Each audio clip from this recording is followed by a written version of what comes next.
All right, y'all, let's get to it. Today, we are going to be going over how I play Thor. I'm going to be walking you through the abilities I use, how I like to take on enemies. I'll walk you through Thor's skill tree, and then I'll show you guys how I use that in battle.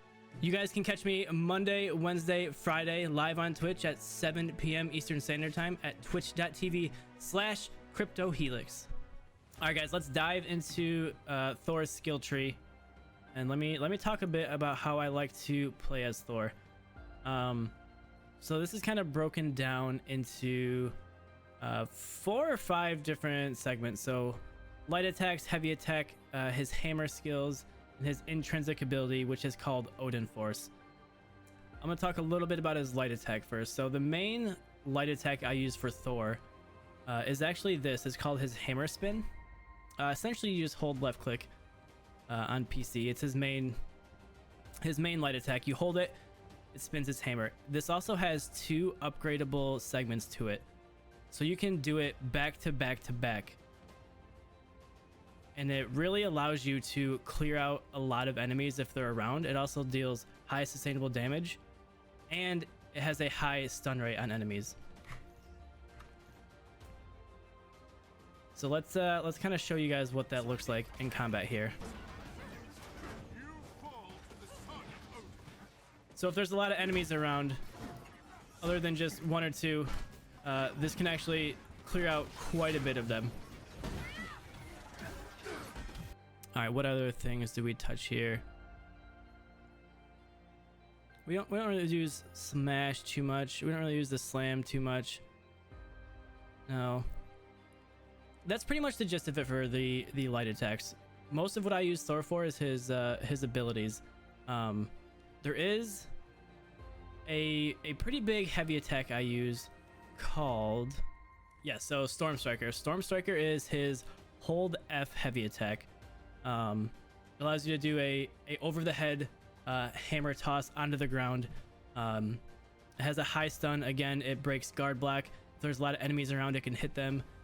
There's also a part 2 ability to this that allows you to energize Storm Striker with lightning via Thor's Odin Force.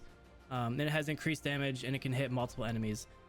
So if there's a lot of people around you, this is a good way to kind of clear some of them out, do some lightning damage to them, and break their guard, which can be really useful at those higher levels. So let's try and let's get in some combat here. Show you guys what that looks like. We gotta kill out these addy boys here. So there's that with the Odin charge, and there's that normal. The charge will hit enemies in the air with lightning, which can be useful as well. Yeah, so he does have a lot of hammer skills. Most of these revolve around throwing his hammer and doing various things with it, somehow calling it back to you to land additional heavy or light attacks. I don't use that a ton. Most of my hammer throws will be throwing them at enemies in the air pretty much, or trying to maybe get some range damage in for whatever reason. There is one intrinsic ability that is very useful with the hammer throw. That is called Power of Uru. So while the hammer is thrown to the ground or you have an enemy pinned, you can activate Odin Force, and that will radiate lightning in an area around the hammer that will damage enemies. So that can be useful if there's a lot of people on the ground, or you just want to deal a consistent amount of damage to a lot of enemies in the area. Okay, here we go. So we'll get a few enemies in the area. We'll throw the hammer. We'll toggle lightning force. That didn't really work how I wanted it to. Round 2.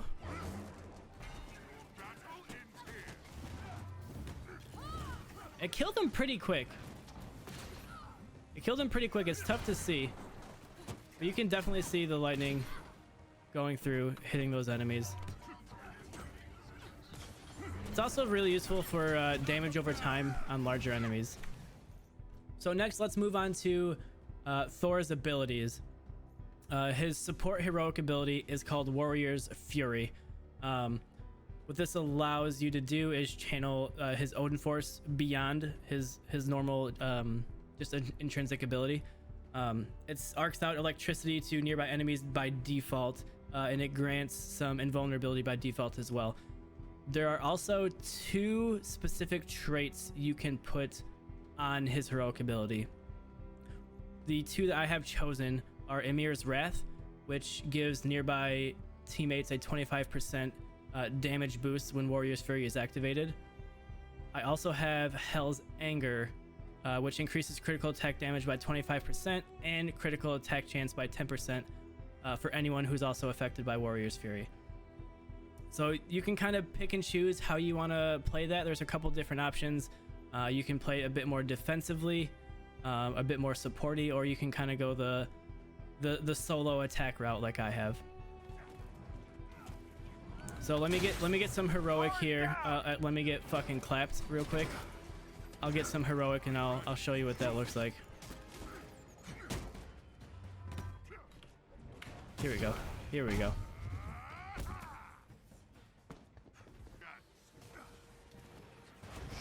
To the storm. So here's the heroic.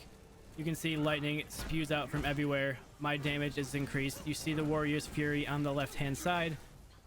We get invulnerability for 6 seconds, and we kind of just look like a total badass. What I like to do is make sure I always have that available at any given time, especially if there are larger enemies around, as that can kind of turn the tide for any given battle. All right, so next we have Thor's assault heroic ability called God Blast. So this kind of, you can actually go 2 different routes with this one. By default, it sends out a whirlwind that lifts enemies into the air before blasting them with some thunder. My specific modifier I have, it just sends out a shock charge faster than it normally would with the particular God Blast. And with this ability right here, it allows me to send out 3 charges. They're not as powerful, but they charge up quicker, and I can have 3 banked and ready to go at any given time. This is my main move I use for bigger enemies particularly. It's a great way to initiate a battle. Overcharge, you see, is that blue bar up top. Ooh, is it getting hot in here? You see how there's 2 additional dark blue segments that go beyond the normal bar. When those 2 additional segments get full, that's when you have overcharge active. What is his movement ability? Ooh, we'll talk about the beam of starfire. Hell yeah, we will. So lastly, we're on to his ultimate heroic ability, which is called the Bifrost. Essentially, you hit that button and you can activate the Bifrost to rain down on an enemy on any particular location. You can kind of move it around and pick and choose, and it does high target damage essentially. The specific modifiers I have selected, there's a couple options depending on the kind of damage you want to do, or if you want to use this a little more supportively. The one I have selected leaves a circle hazardous zone of fire that essentially does burn damage over time. The other one automatically recovers 50% of your maximum willpower when returning from the Bifrost. So essentially, if you have half health and you use that ability, you will get your remaining health back. So let me take some damage here, and we'll actually use that so you can kind of see it in action. Yeah. Fuck me up, daddy. Fuck me up, daddy. Okay, chill, dog, chill. Nap time. I got you.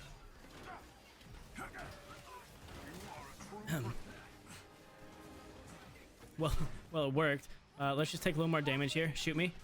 Shoot me. Shoot me. Shoot me. Yeah, a little more. Thank you, sir. May I have another? Can I have another? Yeah. This is what I need. This is what I need. This is what I need. So we get around some enemies. We hit 3. It fucks them up. You see the circle area where they take damage if I didn't kill them all. Pog. Yeah, I like how I keep trying to show people these things and then like I get downed trying to show them. This movement ability for Thor is probably actually one of my most used movement abilities. It's called Beam of Starfire. So while you're flying around as Thor, you can hold your attack button and it'll actually shoot out energy directly in front of you. So this can be really good for taking out maybe some flying enemies, definitely some turrets as you approach some gear spots in certain missions. There's a lot of turrets around. This is great for taking out those turrets. Or just hitting enemies from afar if they're focused on your teammate. This thing has quite a bit of range, honestly. Depending on your range damage, it could absolutely do a lot of work. So this one, light and heavy attack, boosts the energy of all heroic ability meters by 1.5% for light attacks and 2% for heavy attacks. So that will keep my abilities recharging faster the more I attack. The more abilities I have to use, the better, because I tend to use my abilities a lot with Thor. His heroic rating is pretty high. Next, I have the combo damage specialization, increased damage from combo finishers by 25%. That's especially useful with Thor's spinning hammer attack that we showed you earlier.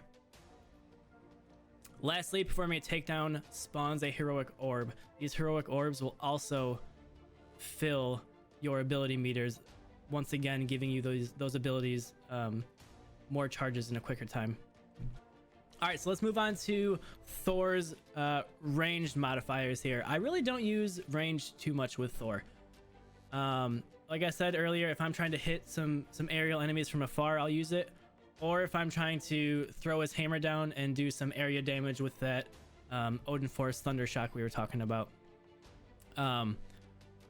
Basically, impact explosion. Throwing a charged hammer throw and cause the hammer to spawn a series of lightning explosions. You can, again, double down on that. After the explosions, you can trigger your Odin Force with your Q button. Guard Breaker. This is the one I probably use the most. So if a larger enemy has a shield up or he's guarding, I usually will throw my hammer to break that guard, depending on how many enemies around me, if it's a 1v1 situation, or if I'm fighting multiple. Lastly, this charged flight one. So this is kind of cool. It's kind of gimmicky. You can really do whatever you want with this. Essentially, if you fly around long enough as Thor, you get kind of supercharged, and then you can land on the ground and shoot some sparks out there. So let us look at these. We get flying around for a bit. We find some enemies we want to land on, and we say good morning. That's pretty much it. The flying ones don't seem to have too much of an impact. Like I said, I really use the guard ones more often. All right, so moving on to Thor's intrinsic ability modifiers. I use this Force of Will specialization. So essentially, while Odin Force is active and I'm hitting enemies, I will gain 1.2% willpower per hit. Willpower is life. So if you're ever in a situation where you got low health, you activate Odin Force, you hit some enemies, you'll regain some health back. It's a really good specialization to have for some long-term sustainability. Secondly, we have the maximum force specialization, which increases the maximum amount of intrinsic Odin Force energy by 15%. And then lastly, we have Surging Force, which increases the automatic regeneration speed of intrinsic Odin Force energy by 12%. So these are kind of just are kind of geared to have more Odin Force energy and to have it come back faster. Again, as with anything else, you can set these up in a variety of ways depending on your play style, how you want to play. If you're playing with a group, you might have a completely different build than I do. I've yet to really play with a core group of people, so I've just been kind of building what keeps me alive the longest. So lastly, we have the intrinsic overcharge skill tree. We talked about overcharge a little bit earlier, how there's those two side blue bar segments up top. So my first one we have is lightning field. So when I'm overcharged, surrounding enemies will be intermittently struck by lightning, which is huge for area damage when you're not actually attacking people. Secondly, we have Charged Heroic. This increases heroic energy regeneration when Odin Force is overcharged by 10%. So again, keeping those abilities charging as quick as possible so you can use them more quickly. And then lastly, Damage Force increases all damage by 15% when Odin Force is overcharged. So really just more damage output, keeping you alive a little bit longer. All right, guys, let's talk about some ratings, maybe a little bit of gear, and how I like to have Thor set up. So my two primary ratings I like to use here are melee and heroic. My heroic is actually a little lower than it was before. It was about 4,000 10 minutes ago, but we're in the process of getting better gear and changing some gear sets as we approach power level 130. So your heroic rating is really gonna dictate how much damage your abilities do. Since with Thor we like to use our God Blast a lot, as we have 3 charges. We like to keep that coming back as much as possible. We want to have a high heroic rating so those abilities do the most damage. Along with that, melee, so your light and heavy attacks, that's also a really good rating to have for Thor. I guess you could, depending on how you want to build it, you might not want to melee at all. For me, it makes sense to want to melee people. You want to get in close, getting some action there. Ranged, I don't really have that high of a ranged rating. This could change based on some gear, but I really don't want to worry about range too much. Ranged is good to have for Thor. Primarily, we're going to be focusing on the heroic rating, so our abilities can really take down some of the bigger enemies as soon as possible. With Thor's, let me see, where's it at? Thor's Warrior Fury ability tied with the God Blast ability can really melt some of the bigger enemies. We actually have some enemies here in the vault room. We're going to show you how quick we can take them down. Alright, we got the 1s and the 2s now. Is this dude almost dead? Alright, so here's our Warrior's Fury. Here's our God's Blast. And now we do a lot of damage, so we get up close. We use this hammer spin, and this dude will melt in about 1 combo here. Then if you want to perform the takedown, that's easy. There you go. So yeah, guys, that's really what we're trying to build with Thor. High melee, high heroic. If we can get some gear that will increase our chance of having our ability rate respawn, or shooting this heroic up, or shooting this melee up, that's what we're really gonna be building around for now. If we can get some PIM modifiers in there that do some PIM damage or maybe gamma damage, we'll consider those, but we really need to take a deeper look into how those are going to affect the meta moving forward. So I hope you guys enjoyed this. I hope it was useful. Let me know how you play Thor. We're now going to be grinding to get us some 130 plus gear to make Thor as strong as possible.